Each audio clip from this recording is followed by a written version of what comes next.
Welcome to Meanwhile at the Museum, the podcast that takes you behind the scenes with the people, stories, and shenanigans that make Cincinnati Museum Center what it is. I'm Cody Hefner, and I'm joined today by Marc Staubitz, who is our manager of exhibits, AV and IT. AV, IT, yep. Sure. That is me. BINGO, right? Yeah. No, it's a bit of alphabet soup there, but... So what does that mean? Like, exhibits have their own IT infrastructure, and that's your purview? Pretty much. So it's funny because I deal very little with the actual IT department or the AV department, which we have, but that's being done by, very competent people, and I don't have to deal with them at all.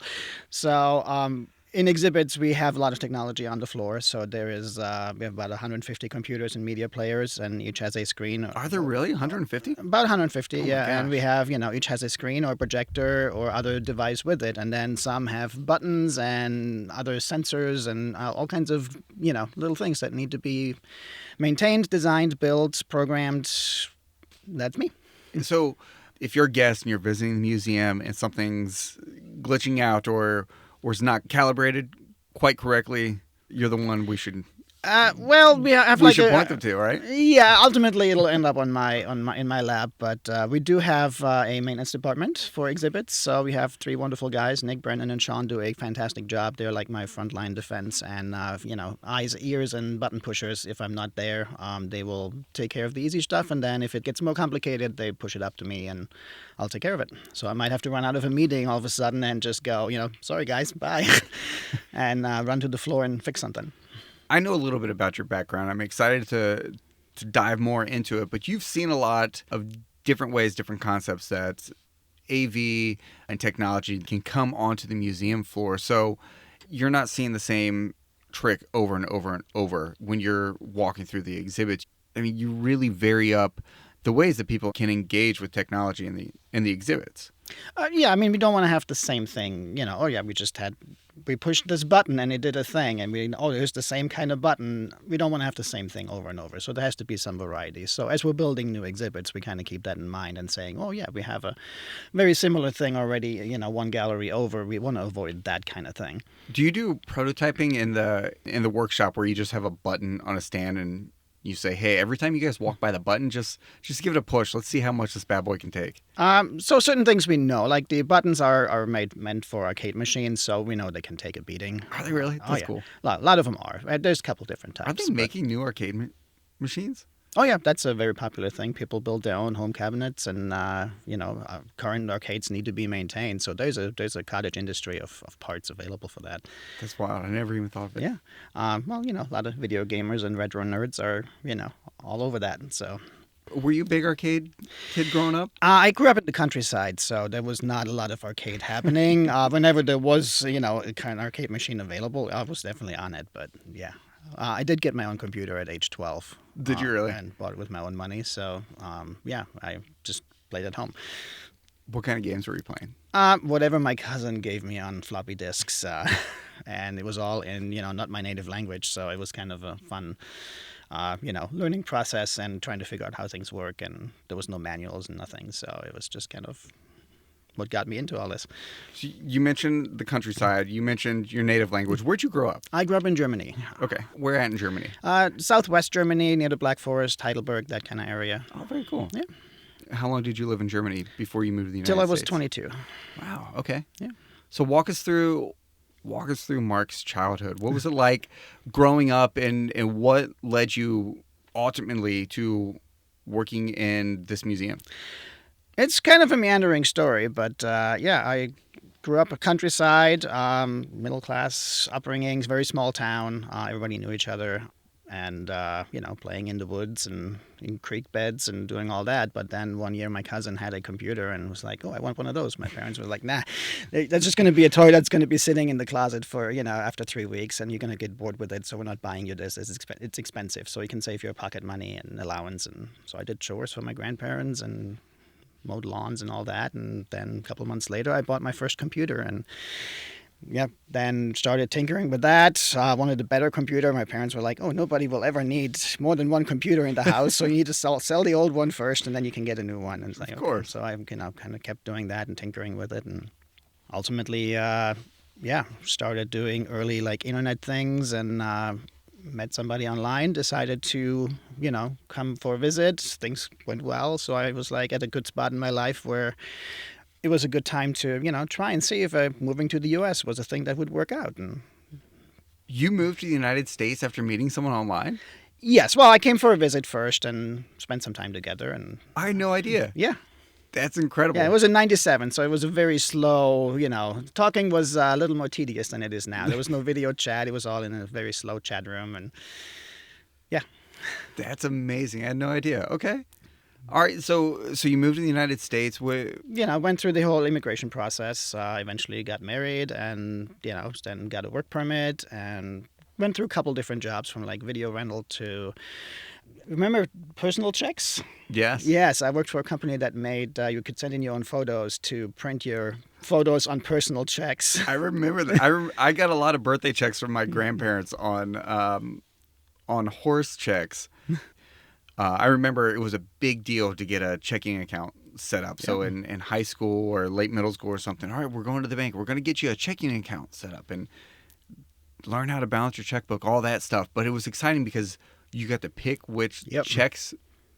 Yeah, and this one took it one step further where you could send in your own personal photos and then we would print it on there and then have all the other, check-related things. And then from that, I went to a detergent manufacturer making laundry soap. I worked in the IT department. I was running the help desk and, helping users with their printers and all that. But Well, you said help desk. Initially I thought you meant people were calling in, hey, I had spaghetti last night. What am I supposed to do right now? Thankfully, no. I didn't have to deal with that. It was just regular IT department kind of, maintaining servers and helping users with their computer problems. And it was right around Y2K, so it was like the whole Y2K scare thing where we had to, desperately trying to get everything ready for the, enormous meltdown of Y2K that never happened. So that was exciting. From there, I went into like a distance learning, early online video kind of platform. We tried to get that off the ground. We had like Ivy League professors doing AP college classes. So, do you remember Muzzy? I do not. Mitch, do you remember Muzzy? Yes. All right. Muzzy was this cartoon, kind of early Rosetta Stone type thing. Okay. I think mostly geared towards kids, and it was this big. If you're familiar with Gritty, the Philadelphia Flyers mascot, Muzzy pretty much looked like Gritty, but was teaching you French. So there were always infomercials for it on TV, on Nickelodeon and stuff like that. That's what I remember growing up. But all right, you weren't doing that. You weren't behind Muzzy, but that'd be cool. Yeah, no relation to that, but we tried to get that going, but it was just a little too early. It was mostly marketed towards schools and organizations, but they just didn't have the computers that could run early streaming video things. And this is like super early 2000s, so there's pre-YouTube, there was no online streaming yet, really. It was real media player stuff happening, so really dating myself. But then that kind of wound down, but the company I was working for, we were doing a lot of custom things for auto shows and corporate marketing events, like a lot of one-off things, which then ultimately led me here because that's kind of the same job except with the, dinosaurs and cool Cincinnati history stuff. You're not putting a Dodge Ram on display. You're putting a dinosaur. Yeah, but we're still building a little interactive piece or component that goes with it where, is a touchscreen with information about the thing. So, yeah.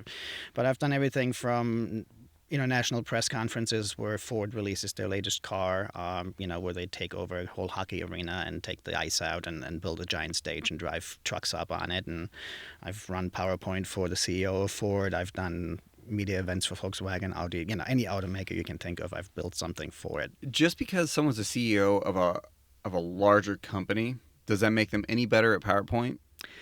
Because I've been in a lot of presentations, and that's not a skill that follows you up the ladder. Well, so these are fairly highly produced PowerPoint presentations. Yeah. But yeah, they sometimes they get a little clicker, but we disconnect the clicker from the actual computer that runs the show. So that just turns a little light on that tells us they want to go to the next slide. But basically, we read their mind and do that ahead of time. You give them a placebo clicker? Yeah, it's just turning a literal light on in front of us that we can see when we should go to the next slide. But we also know the script, so usually we're ahead of them.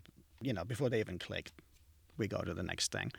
You told me a story once that you were doing one of these shows and they were debuting a new Mustang or something like that. It was the new Ford GT.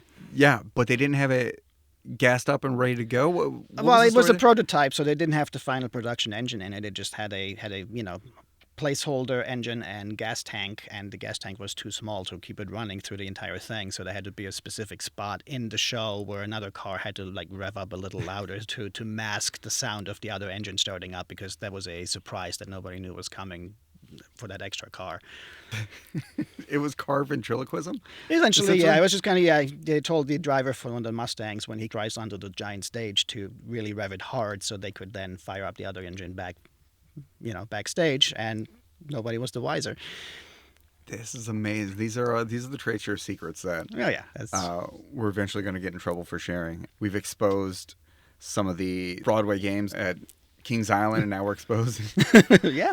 Ford's Auto Show secrets. Well, there's a lot of behind the scenes things that there's a lot of scrambling usually, and a lot of people doing a lot of hard work to There's a lot. Yeah, there's a make lot it of look moving seamless, parts. and yeah, same at the museum really. There's a lot of intricate pieces in the machinery to keep things running and looking smooth. Coming to the museum, what was the biggest kind of learning curve for you, or what was the biggest difference as you stepped into this building in this role? That's a good question. I think the problem-solving parts were always the same. I think it's more of an imposter syndrome thing. It's like I'm not nearly qualified to do things near a mummy. That's a one-off priceless artifact. How am I qualified for that? And why are you letting me near this? So the first time I was working on something, and Bob and Tyler was like, "Hey, can you give us a quick hand with something?" And I'm like, "Yeah, what do you need?" And they're like, "Yeah, just grab this bonnet for this one vitrine. We got to put this over this mummy." And I'm like, I'm not the guy to do that. That's a lot of responsibility. You can't just go to the store and make a new one. So that was kind of the biggest kind of mental hurdle to do that. But other than that, it's just problem solving. This is interesting for me because you work with our exhibits team, and I think you kind of fall into this habit sometimes that you just group people by department. You kind of lump people together. But, comparing you and Erica Schultz and Dave Might and Tim Ebling, all these people on our exhibits team is apples to oranges to pears to bananas. Everyone can kind of chip in and help on similar projects, but everyone has these very unique specialties that you could just as easily carve into different mini departments. Yeah, we could. And pre-COVID, we used to have a lot of part-time crew, so there was a lot more personnel management involved in like all of our roles. But it's mostly us now. But yeah, so we kind of have to roll with the punches, and we're just trying to get things done. When you're building out an exhibit, when you're working on that project, is someone coming to you and saying, "Hey, we want this interactive in this exhibit," or are they saying, "We're thinking of this, what's possible"? Are they kind of prescribing something to you that you build out, or are they giving you a vision and you say, "Here's what we can do. Here's the best way we can do that"? It's kind of a mix. It depends on the situation. A lot of times we have subject matter experts that are not necessarily well versed in technology, because they're paleontologists or archaeologists, or name any specialty there, and they're like, hey, we would like to do a thing where people can learn about X, Y, or Z. So like, for example, for the nature gallery, we had our team out at the Edge was very passionate about the vernal pools. So they're like, what can we do to tell people that these things exist and what kind of critters are in there and how they fall into the ecosystem, and all. Basically, there's learning goals that we're trying to accomplish for the visitors, so they can pick up something new. And then it's what's possible, and then we can say, well, we can use a projection, we can use a giant screen, we can have an animation that does these things where these critters come on and are shown in their kind of natural environment, and and they're like, oh, we can do that, and it's like, yes, we can. Ultimately, most things are possible. There's very few things that are not possible. We just got to have enough time, resources, and brain power to make it happen. I've been in rooms, I've been in galleries with you as conversations are going on to this very point of someone says, I really want to do this. I don't want it to be so big and bulky. I want it to be manageable and mobile. And, is that even possible? And, without batting an eye, sure. Yeah. And you're just, sure, yeah, we can do this. And all you need is this and this. And just make it happen so effortlessly. And for me, who's kind of witnessed this and experienced this and seen this in different galleries, it's not that it's easy. It's that you're very good at it. You're very skilled at it. And people who work here, people who work on the teams are very good at it and very skilled at it that make it look very easy. Is it that simple, or have you been doing it so much? Are you that skilled at it that you just know when the problem presents itself to you, you say, that's not a new problem. That's like this other problem I've solved before. Yeah, it's a lot of the technology changes. Obviously, there's newer and better things, and some things have gotten easier over the years. But it's just kind of falling back on what we know, and then sometimes it's a new problem that we didn't even know existed, and then we have to kind of do some research and find the right combination of skills and equipment to make something new happen. And usually it falls together like that. What's the most challenging problem that you faced during exhibit development here? Probably the button wall. So for our holiday exhibit in Holiday Junction, there's a few buttons around the train layout where people can push a button and then a sound effect happens.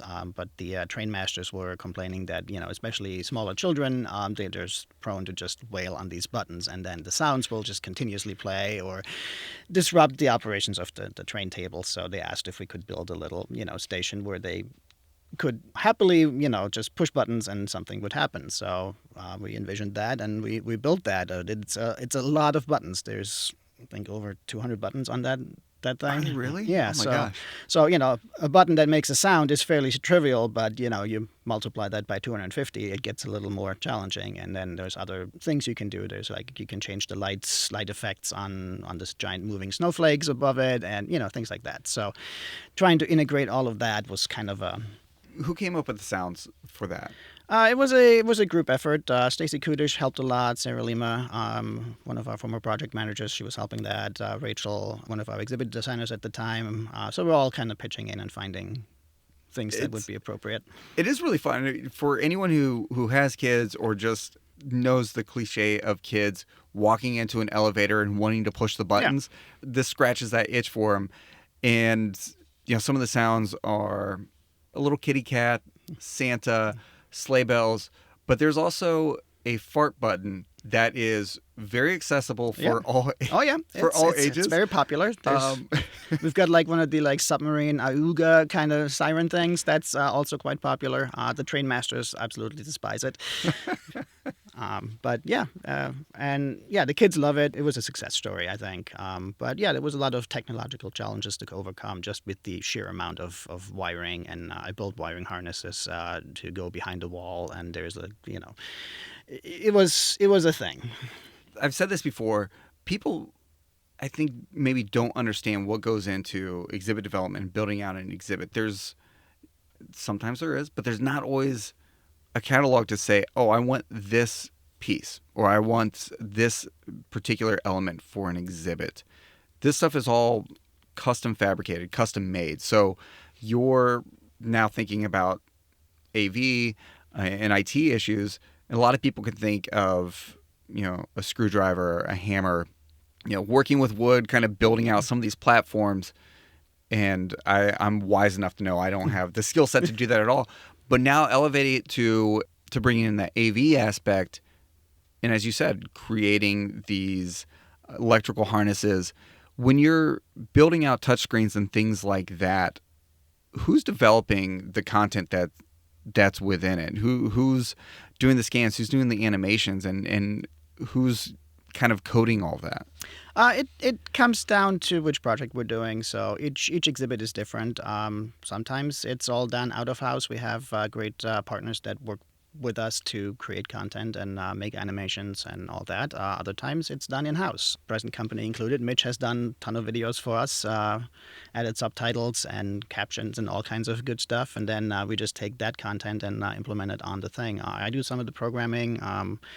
This afternoon I have a meeting for the upcoming Biomed Gallery where they're building several interactives for us. And we're all working together to get exactly what we want for that exhibit.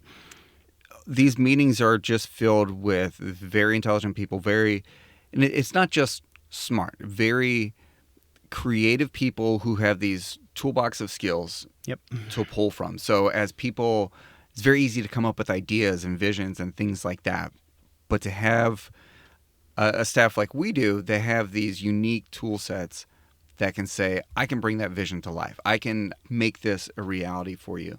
It's really incredible. And as people are walking through exhibits, don't just look at the content in there. Don't just look at the fossils. Don't just look at the reproductions of Cincinnati, things like that. Look at the structures and think about all the moving parts that went into it and how many people that must have taken. Is there a particular gallery that you're most proud of the work that you've done on? I think the Ordovician Gallery is my favorite, just because that was mostly in-house effort to get everything finalized, and there was a lot of our involvement in there. So I think that's probably my favorite. Technology-wise, it's a fairly straightforward gallery. There's nothing too crazy elaborate from like my standpoint, but I think that's still my favorite overall. This is the Ancient Worlds Hiding in Plain Sight Gallery. It's dealing with objects and creatures that are 450 million years old and incorporating technology into that. So you're kind of at both extremes of the spectrum, but there are very cool components of it. There's a giant ground slab where these fossils are just right there on the surface, and there's an interactive component where you can move the screen around and zoom in on them. And dial in on the information. There's animations of how these creatures were fossilized with landslides and earthquakes and things like that. There's also kind of a giant, I call it a giant fish tank That's exactly projection. what that is. Yep. Because it's this ancient sea with all these creatures that you've walked past all their fossils, and now you see them swimming around together. That's really cool. And during some of the development of that, standing there with one of the early projections and just listening to everyone's feedback, paleontologists saying, well, they didn't really move in that way.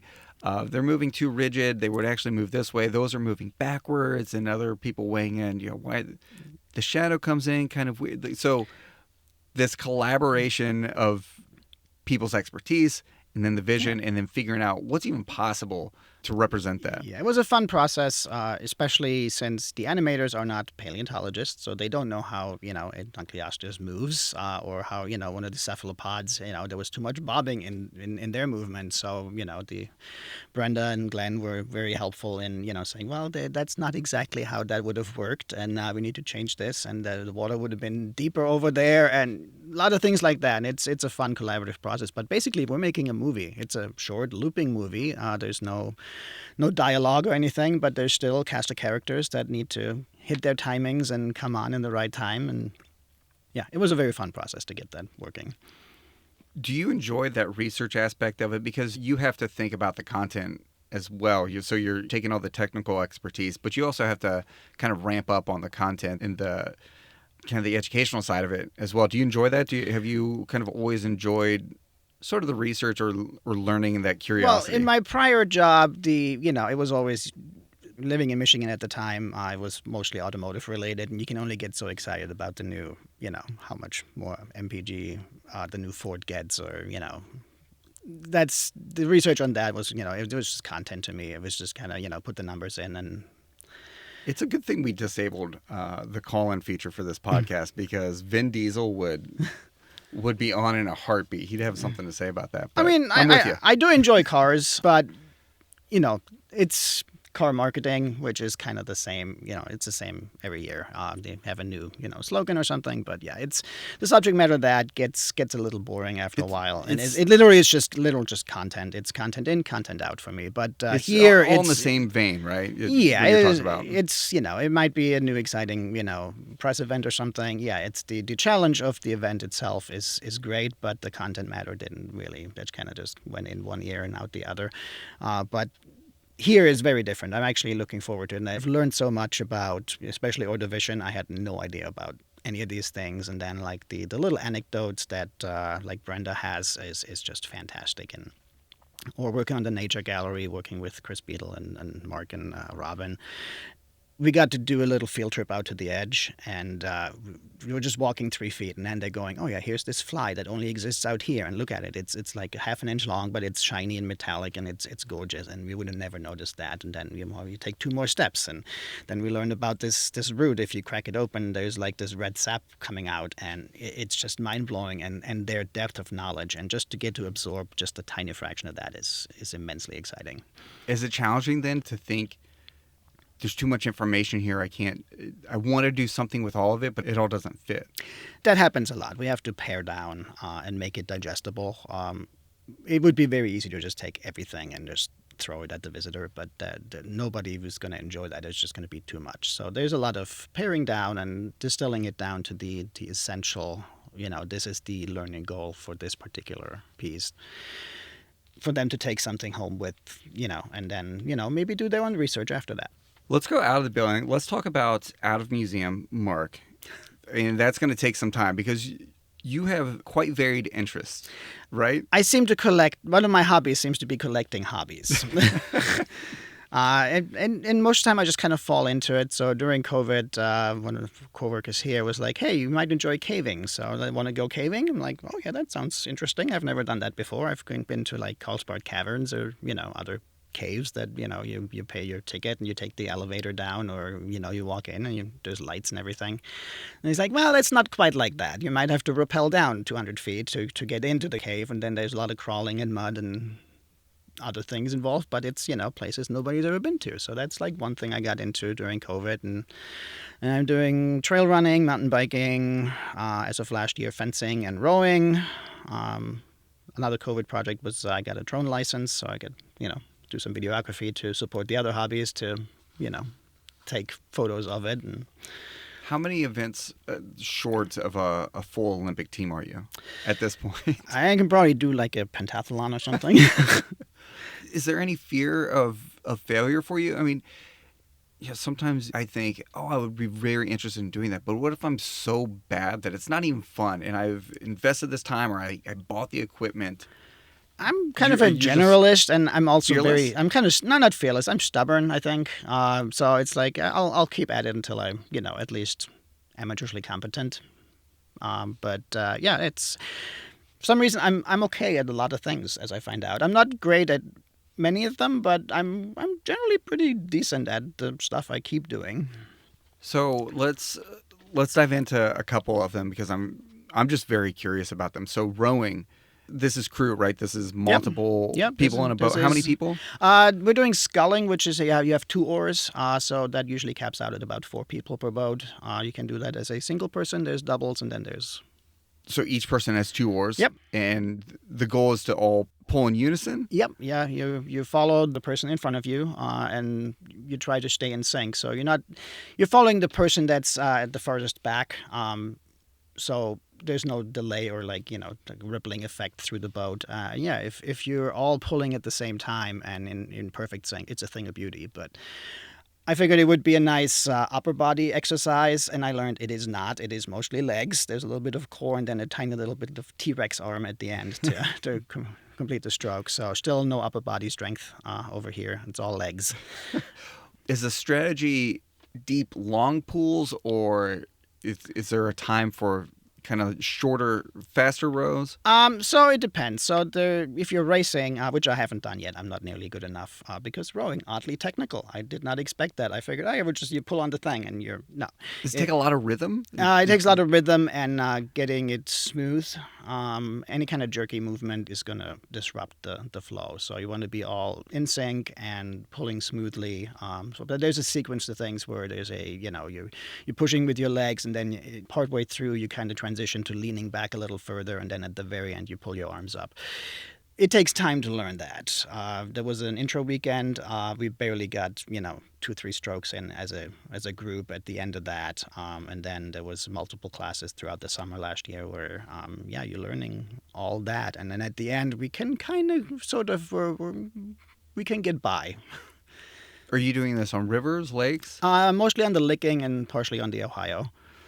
Are you going with current, against current, or both? Both. I mean, it's there's nobody picking you up at the other end, so you have to we usually go up the licking and then come back down.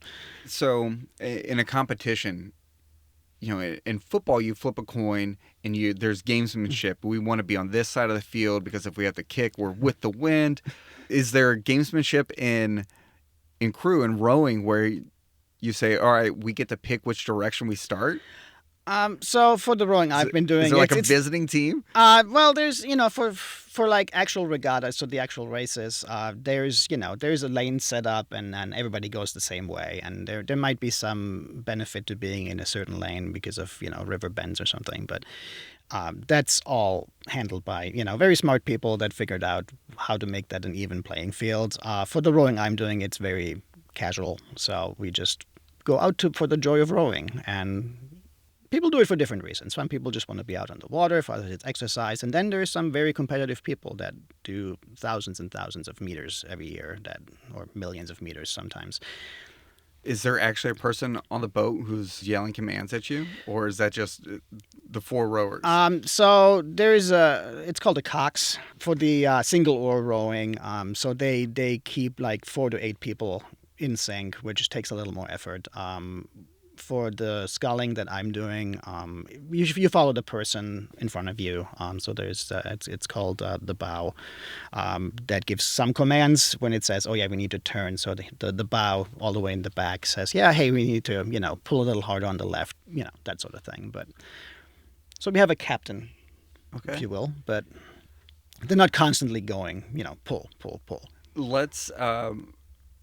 Let's transition to my complete lack of knowledge of fencing now, and let me ask you a bunch of ridiculous questions about it. So fencing, you were explaining this to me before. There's different types of fencing based on the weapon, the sword, right? Yeah, so there's actually several different combat disciplines. So there's Olympic fencing, which is what I'm doing. There's people with the beekeeper outfit and white uniforms, usually watched only on TV during the Olympics, so coming up this summer from Paris.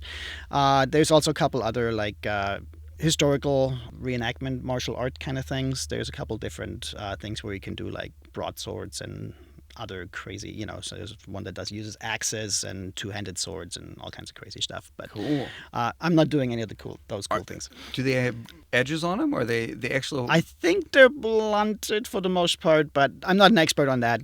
I don't know that a blunt axe feels. I don't too think much it better. does, but there's even like full plate armor combat leagues that are in existence, and people travel and they do jousting and crazy. That to me is somewhat crazy. I'm not quite ready for that yet, I don't think. What's always crazy to me about jousting is falling off a horse doesn't feel good anyway. And I can't imagine that the armor makes it much better to fall with all that armor on. Probably not, no. It doesn't feel very good. No, that's why, and also there's horses involved, so, that's fairly high up, and especially like jousting horses. They're more like the draft horses. They're quite tall. I've been near them. They're very tall. So, anyway, fencing, yeah. For Olympic fencing, there's 3 weapons. There's foil, epee, and saber. I'm doing epee, which is based on a duel to the first blood kind of fighting discipline. What does Zorro use? He's using some kind of rapier, I would think. So a lot of the more modern fencing kind of evolved from that. This is distilled down to a, first off, safe, so people don't die. It is based on the fencing practice for dueling, not the actual dueling itself. But at some point, kings and such decided that, their nobles killing each other for, slights of honor and all that was bad for tax revenue purposes. So they instituted this whole duel to the first blood. So that changed the fencing rules a little bit because it's a lot easier to just stab somebody in the toe than, trying to get a killing blow on the body. So that's where epee came from. Imagine how smug you have to be to stab someone in the toe. Like, to be that good, just like, boop, toe. I just stabbed someone in the toe last night. Did you? During practice. All right, you're good. Still going mostly for the body because that's the biggest target. But yeah, there's in epee especially, there's a lot of kind of sneaky little finger touch, trying to get them in the finger right behind the bell guard on the weapon or in the toe. So the toe is intentional. It wasn't like okay. Oh yeah, that is an intentional. It's a valid target. You get a point for that. Growing up, we would go to county fairs and you could throw little rings around wooden canes. Yep. Like the real thin canes, and we We loved it. My brothers were in 4-H, so we'd spend the whole week at the fair, and you would just be walking around with an armful of canes, but you would just whack each other silly with it. So like just swing wildly Yep. at it. But you're a little more controlled, strategic, elegant with it. Well, I'm not that good at it yet, so it's there's Just have someone in the toe. Yeah, That's well, pretty cool. you know, yeah, I have my moments every once in a while. You know, you get lucky, but there's some people that have been doing it for a long time that are really, really good. So I'm trying to eventually be able to get some points on them. But you're not actually stabbing them though, right? So how are you marking points? So there's an electric system. So there's a wire that goes into the weapon, and that gets plugged into a scoring system. So there's like you have a trailing, like an extension cord coming out from behind you that goes into a scoring machine, and the tip of the blade has a little button on it that gets depressed with a specific amount of force, and then if that's hard enough hit, then that closes the circuit and then registers a touch, and then you get a point. What point are you aiming for? What's the winning score? It depends. You usually go to 5 points or 15 points, depending on where in the tournament you're at. So there's at first everybody fences in. It's called a pool. So you fence everybody within that, but that's just to determine the ranking for the direct elimination bracket. So 5 points for the first one, and then 15 for the other one. All right. Now, one other story I want to make sure I try to get you to tell before we let you go involves a mouse. Oh, that, yeah, pants mouse. Pants mouse. So yeah. So yeah, that was like right after I'd been at the museum for like 3 months. When did you start here? 2019. Okay. So year before the pandemic, so I got lucky on that front. So I got to settle in before all that craziness happened. But yeah, my girlfriend at the time, the house we're in is fairly old, so you occasionally get a rodent. And one evening we discovered there was one of the cupboards had some signs of rodent activity, so we cleared that all out. The next morning, it's like, well, let's see if there's any more signs. And I opened the cupboard, and lo and behold, there's a very sad-looking mouse going, "Where's all my stuff?" Because we cleared that out. So we're like, well, it's time to go to work, but we have 3 cats, so cats, have at. And the cats were chasing the mouse around, and we figured, okay, well, they can sort that out and get that taken care of. And so it was craziness and mayhem, and it was fun to watch them try to, chase down this mouse. Circle of life. Yeah, so I was like, okay, well, they got that covered. There's 3 of them against 1 mouse, so it'll be taken care of. So I go to work. I did my usual morning walkthrough. I did all the normal things. I went into a meeting. So by now it's like 11:30. I got to work at 8. So I'm in this meeting, and it was development for the Space Gallery. So it was fairly big meeting, quite important. We had external partners coming in. We had some leadership members in. So it was a big meeting. I don't want to disrupt. So I'm sitting down, and I put my leg up on my knee, and I looked down. It's like, oh, there's something at my pant leg. Is that like some dryer lint or something? I wasn't quite sure what it was. And I looked closer, and it's like, no, that's a tail. So apparently hanging out of the bottom of your pants? Yeah, so there's just a tail. It's just a mouse tail just kind of sticking out about, half an inch from at the bottom of my pants. And I'm like, what's this? And then I see there's a little lump there too. So, and as it turns out, the cats had chased the mouse around, and it found safe haven hanging on to my socks, in between my socks and my pants. But, we had just started this meeting, so I didn't want to go, oh, my God, I have to leave because there's a mouse in my pants. That seemed inappropriate, so I just figured it's been there for probably about 4 hours by now, so I might as well just sit tight and finish the meeting. So we sat through an hour-long meeting, hour and a half maybe, and so then it's like, well, it's still there. It hasn't moved. So I went downstairs. My girlfriend was a ticket taker, so I was like, hey, the mouse is no longer in residence at home. She's like, how do you know that? And I'm like, well, it's right here. And he's like, oh. And I took it outside and let it roam by the fountain. How could you even focus knowing that you had a mouse just hanging out? Well, it hasn't moved, so it's clearly, it hasn't moved in 4 hours, so, there's not much to do. I mean, there's no need to panic. It's content. I'm good. I'm not bothering it. It's not bothering me. So we had an important meeting to do. So there was Space Gallery stuff to be discussed. That has to be the prime example of being dedicated to your job, is to just sit there with a mouse clinging to your sock. Well, I also learned that, things never go fully according to plan, and there's always going to be weird things happening. I did a show in LA where a stagehand fell off a ladder like right as they were opening doors for the show, and you have to roll with these kind of punches. So yeah, mouse in your pants. It's nobody's getting hurt. There's no danger involved. So yeah, I don't need to freak out. You just keep on keeping on. Did anyone else in the room know? No. I posted it on Facebook the evening of, and several people that were sitting close to me is like, "Wait, what? There was a mouse in your pant leg during this meeting?" I'm like, "Yeah, sorry, I didn't want to alarm anybody." And they're like, "But what?" Yeah, there was a lot of that. Okay. Wow. Mitch was very interested in that story. He was hoping we could get you to tell it. So yeah, I mean, I have no problem telling it. Mitch's It's just very another happy. weird thing that happens in my life. Things like that seem to happen occasionally, so just gotta roll with it. If you stood up and you said, "Excuse me, I have a mouse in my pants. I need to step out," would people say, "I've never heard that German expression before"? And Cincinnati has a very rich German heritage, and that's a new one for us. Yeah, so there was some puzzled faces actually. Dave Dazinski called me into a meeting room at some point. Like, we have to have a talk. I was led to believe that there was a mouse in your pants during a meeting, and I don't believe it. Please recount the tale. So I did, and he was like, "Okay, that sounds believable. Weird, but believable." I love that Dave called you in to say, "Tell me the story." Yeah. I think everyone is wondering the same question I am. Why is David Hasselhoff so popular in Germany? And is he really? He is not. He's not? He is not. Even in the 90s.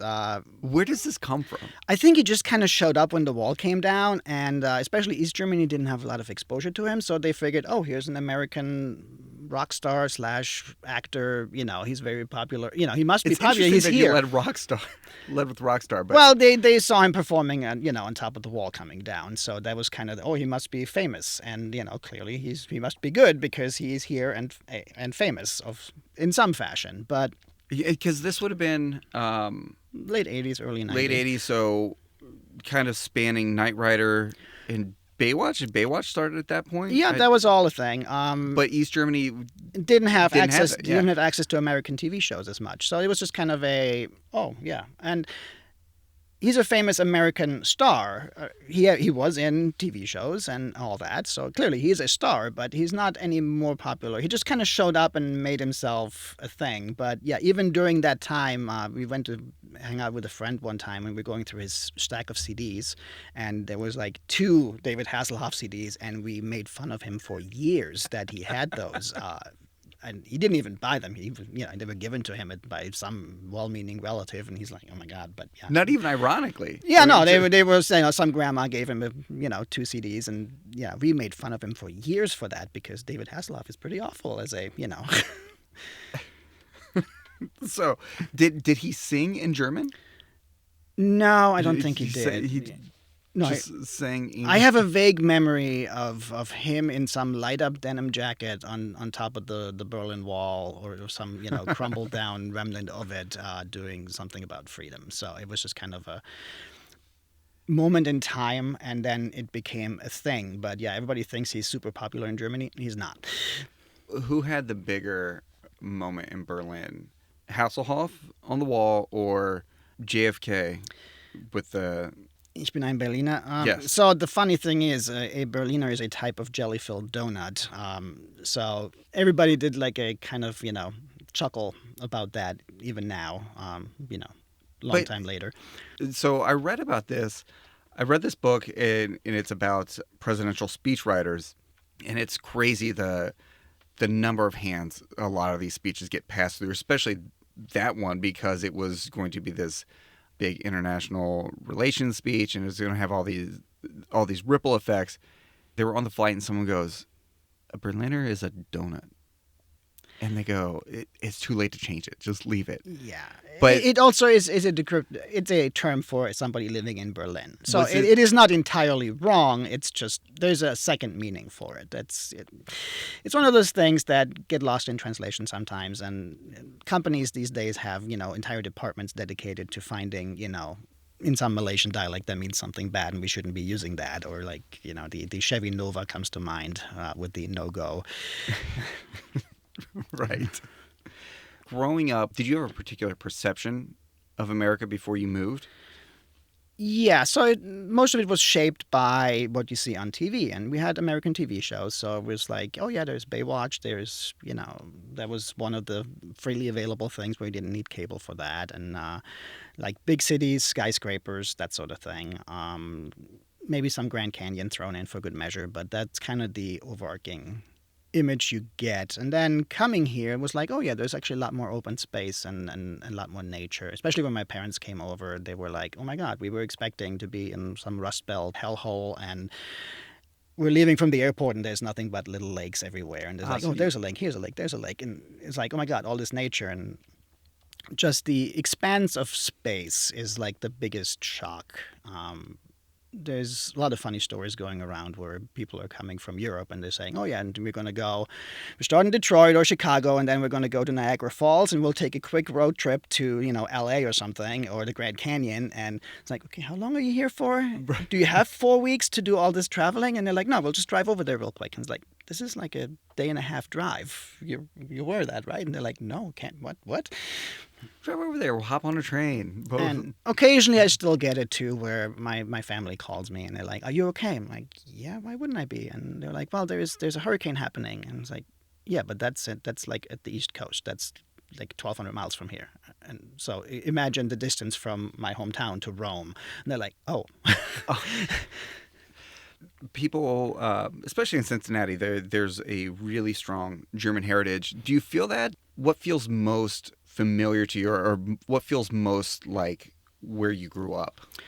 So the landscape is actually very similar to southern Germany, where I'm from. So there's like a geographical kind of feel of home from that. But yeah, there is a very strong German community in town.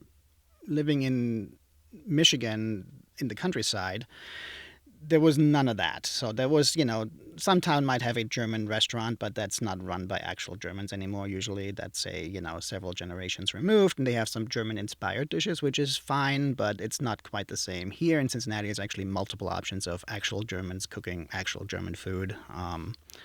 So that's really nice to have. What's your go-to to get authentic German food in Cincinnati? It's a place called Kantine. That's actually just about 5 minutes from the museum. Actually less, probably like 3 minutes from the museum, just up on Spring Grove, Really? just by Western Hills Viaduct. It's Peter. He's from southern Germany. He's doing fantastic things. It's kind of street food, but also some traditional dishes. He's doing a fantastic job. It is well worth going there. The German consul in town is actually recommending him, and the German Association meets there every Monday to talk German. That's great. So yeah, no, it's a fantastic place. But there's other places in town. There's Lübeck.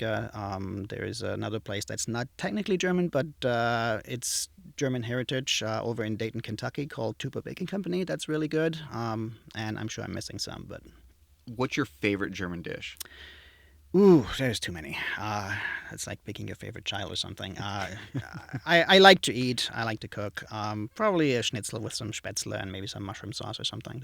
Schnitzel's just sausage, basically, right? It's a thinly pounded like veal cutlet in its original form, but usually it's done with pork. It tastes just as well. You can do it with chicken too, and then just pan fried. All right, last question, and then we will let you get back to work. If you could trade roles with anyone here at the museum for a day, who would that be?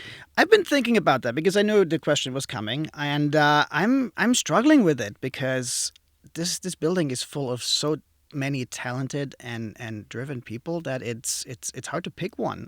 So I think, since I'm a kind of a history and also paleontology nerd, probably I'm going to go with, what most people say. It would be really cool to go out in the field with, Brenda, Glenn, or Bob and do some, digging in the dirt. That'd probably be it. But having done events, like hang out with the events team would be kind of cool and doing their job. Maybe for a day, not all the time. I hear there's, weddings can be troublesome sometimes. But it's a joy to be in the building every day. And I would trade places with most people for a day for sure.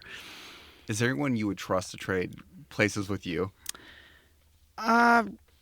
trade places, maybe not. I don't think anybody would necessarily want to because a lot of it is just turning things off and back on again. So it's not that exciting for the most part. Is that how you fix things? Turn it off and back 90% of the time, yeah, turning them off and back on again does fix things. It's a stereotype for a reason.